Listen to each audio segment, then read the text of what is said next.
you again for your patience. So, Amy Ricords, that's your first and last name. And how old are you? 47. And where are you from?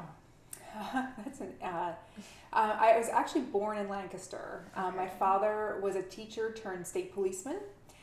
So shortly after my birth, when he was in the state police academy at the time, they started moving him around. So we lived in Philadelphia for a period of time, but I did the majority of my growing up in Lycoming County, outside of Williamsport, Okay. a little town called Hughesville, Pennsylvania.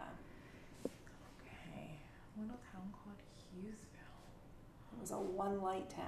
Oh. When I say little, You it really has mean grown little. since I've left, but yeah, it was very different from Philadelphia. Oh, I can imagine. Small town vibes. It's not like a big city Right. where people are running through. You probably know everyone there. Yes. How do you go back often? Or? It's interesting. My parents moved when I was in college. My dad actually came to the academy, the State Police Academy in Hershey. So they live in Lebanon now, but they have a cabin back home. Oh, so okay. we all go back and visit. So I'm back every couple of months. Oh, that's nice. You don't get Yes. to lose touch with it completely. Correct. And my best friend is still there that I grew up with, and we actually went to nursing school together. So Oh. yeah, we get to connect. Hang out. Yes. That's good.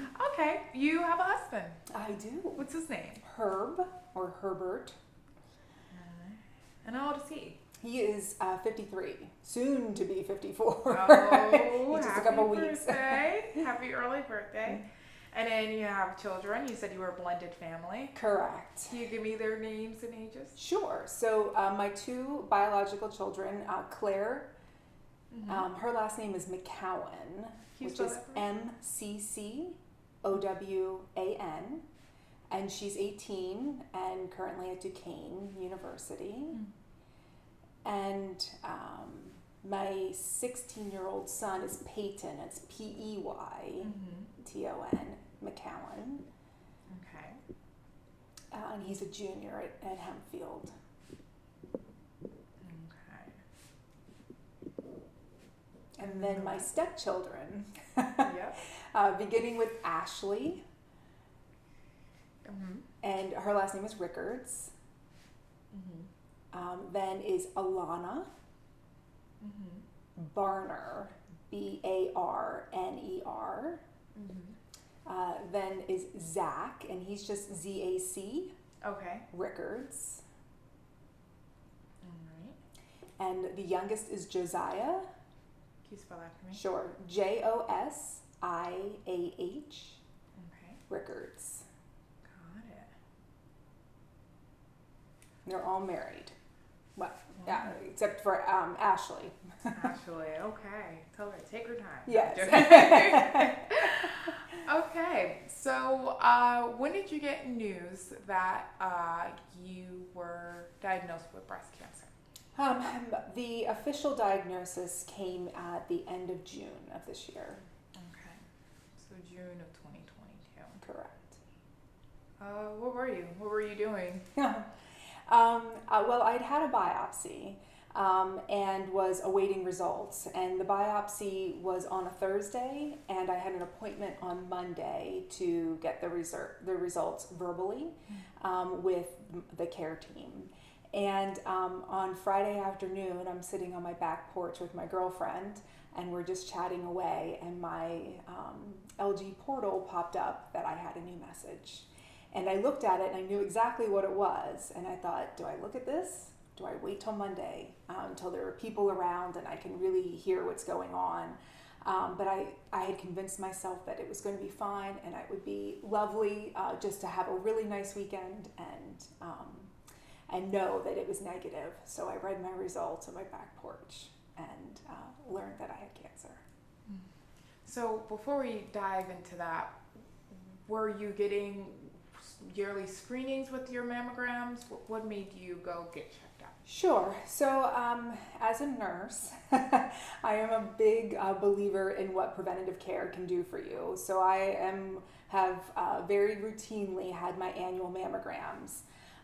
After I had my first mammogram, I learned that I was in a small percentage of women who have highly dense breasts, which then qualified me for breast MRIs, in addition to annual mammograms. So my family physician and I decided that the best way to do that would be to have a mammogram and 6 months later have an MRI, 6 months later do the mammogram, and that would be my schedule. So my masses were found with a breast MRI. So we were talking, and you said that you had scheduled an appointment before. Tell me about that again. What happened when you realized that you had to go in for an MRI? So the regular MRI was just part of the preventative care. When I learned that I had several masses actually in both breasts and needed a biopsy, they chose to do that via MRI guided biopsy, which I'd had biopsies in the past, again with those dense breasts. People get nervous when they find anything that looks suspicious, but I'd had a stereotactic biopsy in the past. This MRI guided was new to me, and it is a relatively long procedure, and it was, I'll say, a little scary. What made it scary? I think that I had absolutely wonderful care, and the nurses and radiologists were absolutely lovely in how they cared for me. But you were face down in our MRI for about 2 hours, and you can't move and you can't see anything, and you just trust that everything that you hear going on around you is exactly what needs to be happening as they're explaining to you what's going on. Okay. So circling back to your schedule with 6 months, what made you want to make sure you were not a high risk, and really good timing your grandma here that you told me about? Sure. My grandmother had breast cancer. She actually lost a breast in her 20s and then the other breast in her 40s. So by the time she was my age, she had lost both breasts, which is remarkable that in the 1940s and the 1960s had mastectomies and did live to be 96 years old. So, but she acted quickly. So I always knew in the back of my head that could be a reality for me. I had never done genetic testing to determine if I had those markers, because it wasn't going to necessarily change how I cared for myself. I was always going to follow through with the preventative care of mammograms and MRIs that the guidelines recommend, which is exactly what I was doing. Okay. So fast forward to June of this year, when you find out that you were diagnosed with breast cancer, what was your reaction? At first, it was complete and total despair, because when you hear the C word, you immediately think worst case scenario and I'm going to die. I was lucky enough to have my girlfriend right by my side, who also a nurse, really kind of talked some reality into me and helped me move past that very quickly, and then move into action mode. What do I need to do? And research mode. What is this cancer? Because it is there are so many different varieties, and everybody's cancer is a little bit different. So let's talk about your kind of cancer. Mm-hmm. What did you have, and then what was the process of that? Sure. I was diagnosed with DCIS in my left breast. I actually had 2 masses. My right breast turned out after biopsy to be clear, which was a blessing. DCIS is ductal carcinoma in situ, which basically means that the cancer is confined to the ducts of the breast. It doesn't escape the ducts. So it's a blessing and a curse all in the same breath, in that it doesn't leave the ducts, but the ducts go everywhere. So does that mean it stays in one place and won't travel? Like, break that down for me. Sure. It won't travel to breast tissue. So it will stay within the ducts, which are throughout the breast, but it would not infiltrate the actual breast tissue. Okay. All right. So DCIS, that's what you knew you were diagnosed with. Mm-hmm. After you found out your specific kind of cancer, what was the next steps that came? Well, the next steps were meeting with a surgical oncologist who explained to me what my options were. Because the cancer was confined to the ducts, I did not need to receive any preoperative radiation or chemo. I was a surgical candidate right out of the gates. I was presented with lumpectomy versus mastectomy. If I did a mastectomy, did I want reconstruction, and met with a plastic surgeon who then explained what those reconstruction options were. But as long as when they removed my masses, it turned out to be exactly what they were expecting it to be. I was going to be just a surgical case from a treatment perspective. I was not going to need radiation or chemo post-surgery.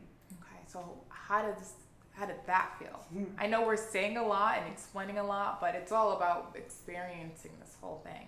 So when you realized that you weren't going to need that radiation or chemo, how did that feel?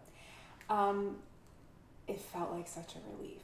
And I think it felt like such a relief because I knew, at least for my children, who up to this point had no idea that any of this was happening, that although surgery seems simple enough, that you go in, you come home, you recover, knowing that the other treatments for cancer can make you sick and you sometimes look sick is hard for your loved ones to really wrap their brains around. And so being able to tell my kids what was going on and that I was probably going to escape radiation or chemo really was such a relief. That's good. That's I feel like that was another step where you can breathe. Yes.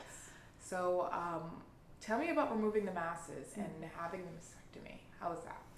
So I did choose to do a mastectomy. I actually chose to do a bilateral. Made those decisions again. Every woman makes their own personal choice, but made those decisions from a perspective of I didn't want to do this again. If I chose to leave the right breast intact, I would still have mammograms and MRIs and more than likely biopsies, and that was going to be my future. And even though I was perfectly fine to do so, I chose to remove the right breast as well. Having the mastectomies, and I did choose to do reconstruction, in my opinion, was truly the best decision for me. Even still recovering from that big surgery, to do that, I have no regrets. So, in your opinion, why did you feel a need to have the reconstructive surgery? Reconstruction for me brought back normalcy. It made, I had the option before me. I knew that I could tolerate the recovery, and it was just going to bring back a sense of normalness. Even though I know that every day when I look in the mirror, I know that it's not the original me. It still makes me feel normal in clothes and, heaven forbid, a bathing suit someday. You will get there. You will. And even now, you look great. So the date is October 13th. How long have you been cancer-free? 5 weeks. Oh, today's 6 weeks today. 6 weeks today. 6 weeks today. That's amazing. And how do you feel? I feel wonderful. It's hard for me when I'm of course there's still individuals who have no idea that this actually occurred to me. And when I explain it to them, and I have to correct myself, where I used to say I have breast cancer, and I have to say I had breast cancer. I am recovering from my surgery related to breast cancer. I have to reframe it. So this was June, July, August, September, October, about like a 5-month, experience. How did the Cancer Institute tie into everything that you were going through? Oh, in every way. And I had such a lack of knowledge and appreciation for everything that goes into a cancer diagnosis. The amount of appointments and things that you don't even think about, physical therapists and the image shop that they have at the Cancer Institute, and all of these pieces and parts that I really hadn't given much thought to. It's all in one place, which is just phenomenal. And it's such a beautiful facility and very well run that you can hop from appointment to appointment, see your providers, get the care that you need, and truly feel that all of the dots, all of the I's have been dotted and the T's have been crossed. That's good. And you and your physicians, your doctors, how was that experience? I cannot say enough good things about my experience from beginning to end, including my mammograms and my breast MRIs and the biopsies. Every single individual that I encountered was professional and knowledgeable and truly caring. My plastic surgeon, my oncology surgeon, my medical oncologist, my nurse navigator, to the individual who took me from pre-op to the OR. All of their names run through my head. I think about them regularly because I know how hard, I can appreciate how hard their jobs are working in the same industry, and that they do it so well. Very nice. So I want to say you're through it. You're here. You're standing tall. But I want to say, what was the hardest or most challenging part of this experience?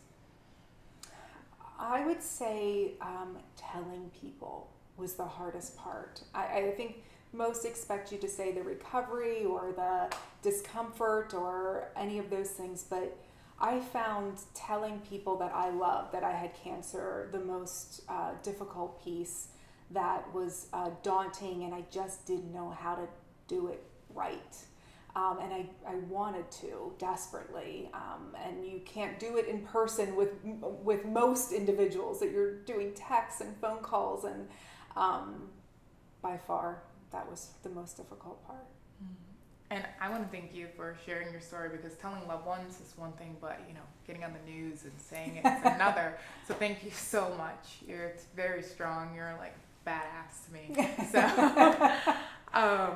So the month of October is Breast Cancer Awareness. I did a story about getting a mammogram.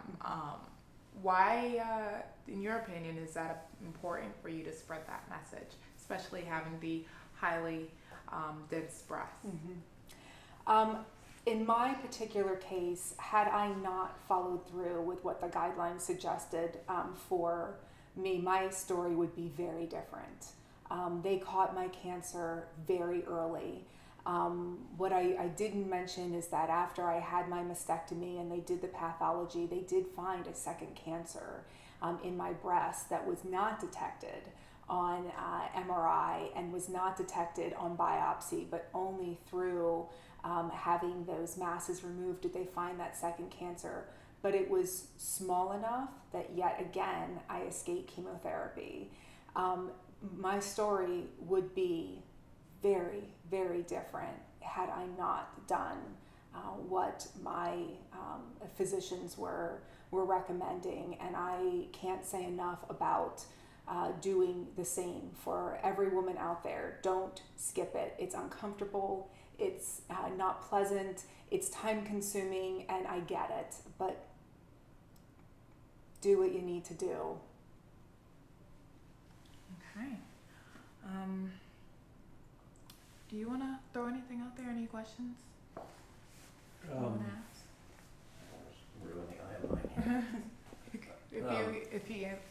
You can look at me. Okay. How did your family react to the whole process, to the announcement, and then to the? My family was unbelievably strong, and I expected them to crumble. They were the first words out of my mouth when I learned I had cancer. I can't tell them. I can't tell my husband. I can't tell my children. It will destroy them. And I found them to be wildly strong, supportive, didn't flinch, and really have been everything that I needed them to be, and including my friends, extended family, my parents. That support system is huge with a cancer diagnosis, and I found them to be everything that I needed them to be. Do you have any further steps from here on? The further steps are maintenance. I get to see my plastic surgeon tomorrow, so there's going to be some follow-up with him throughout the years, actually. It's not a magic wand where everything falls into place. But the next steps are much more minor and not nearly as invasive as what I did with my original surgery. And then there's always the follow-up for my cancer. So I see my surgical oncologist at the 6-month mark. I see my medical oncologist at the 1-year mark. So I'll be seeing someone every 6 months. Just for a physical and a checkup, and only upon needing or finding something new would I need to do any testing. Having got a mastectomy, does that take away or prevent future risk of any sort of breast cancer? That's a great question. The options that I were given were lumpectomy versus mastectomy, and the survival rates for both of those options are really minimal difference between the two. So I could have chosen a lumpectomy with radiation or the mastectomy, and I chose the mastectomy. But it didn't necessarily, the survival rate didn't influence my decision as much as what it would look like long term for me. So is there a chance for it to come back, or is it completely eradicated? Great question. Any oncology surgeon would tell you that despite having a bilateral mastectomy, there is no way to remove all of your breast tissue. You still have about 2% of your breast tissue that runs anywhere from your clavicle to your belly button. So that is there a chance that I would get breast cancer again? There is that opportunity and that 2% of tissue that's left behind. Because I also, my tumor was a HER2 positive, my second kind of cancer was a HER2 positive, which means that it's hormone sensitive. I am at a higher risk from women's types of cancer and need to maintain I'll say a normal hormone load and do as much as I can from that perspective. So I am taking a medication called tamoxifen to keep that under control. But other than that, that's what I'm looking at. Having now gone through what your grandmother went through yourself, has it changed your perspective on her life experience? You know, my grandmother didn't talk about her cancer often, and obviously in the 40s and 60s wasn't given all of the reconstructive options that I was blessed with being presented. But it never influenced how she lived her life. She never lived in fear. She knew that they had gotten it all, and she was going to live her life as she was going to live her life. And really, that all occurred by the time she was halfway through her life. She lived the other half of her life in completely normal. Good. All you? Okay. I just want to take a look back at my notes here. you had two different kinds of surgeries just for some nuts and bolts, right? Correct. So they were done at the same time. Okay. But both of my surgeries, the removal of the tumors through the mastectomy and then the reconstruction was all done at the same time. Okay. And how many tumors were removed? They removed just the two cancerous tumors from the left breast, but essentially, even though I didn't have cancer in the right breast because I had a mastectomy, I guess that was removed as well. Yeah. Like you said, you'd rather just not risk it because there was a 2% chance, or Right. it still is, but that's okay. So I just want to make sure that was clear. And that kind of surgery, you said it was called DIEP. Correct. Okay. So the more layman's term for that is that after mastectomy, I had a flap reconstruction. So the flap comes from the tissue actually came from my abdomen. And they removed a section of my abdomen, nerves, blood vessels, and tissue to recreate my breasts. Okay. How long ago did you have that procedure? September 1st. September 1st. So you're still recovering, right? I am. When I say I'm 6 weeks cancer free, it's because they removed the cancer on my surgery day. Yes. Okay. That's great. So I just want to make sure I don't miss anything.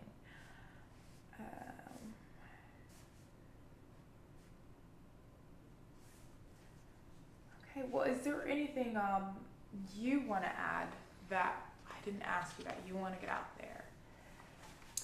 I think that I would add that I think anybody who is faced with a breast cancer diagnosis, that it's important to find a care team that you trust. And I personally definitely found that at Ann Barshinger Cancer Institute. I would also advise that you let the people around you love on you and support you. They are stronger than you think they are, and they want to be part of your process. They want to help take some of your pain and suffering away. And I think most of us, particularly as women, we want to think that we've got this and it's all going to be okay and I can do this by myself. And you can. But you don't have to. So really let those people around you support you. And I think finally I would say know that it does change you in every way, physically, emotionally, spiritually. Very nice. Can you go into depth on that, how it's changed you emotionally and spiritually? I think that from an emotional perspective, there's before cancer and there's after cancer. And you don't look at life quite the same way, and you'll never go back to that normal. I think, and this sounds very cliche, but you look at every day differently, that you want to take advantage of it and see it for all of the good things that it has to offer, because we're not guaranteed. And we all know that, but it's not until you're really faced with something that could take that away from you that you start to look at life a little bit differently. I think spiritually, I think you have two opportunities when you're faced with cancer, and that is to either lean in to your God, to your beliefs, or to say, how can you do this to me, and shy away. And I would say lean in because it is really what has, on top of all of the support and love I've received, my faith has absolutely been the shining star in pulling me through.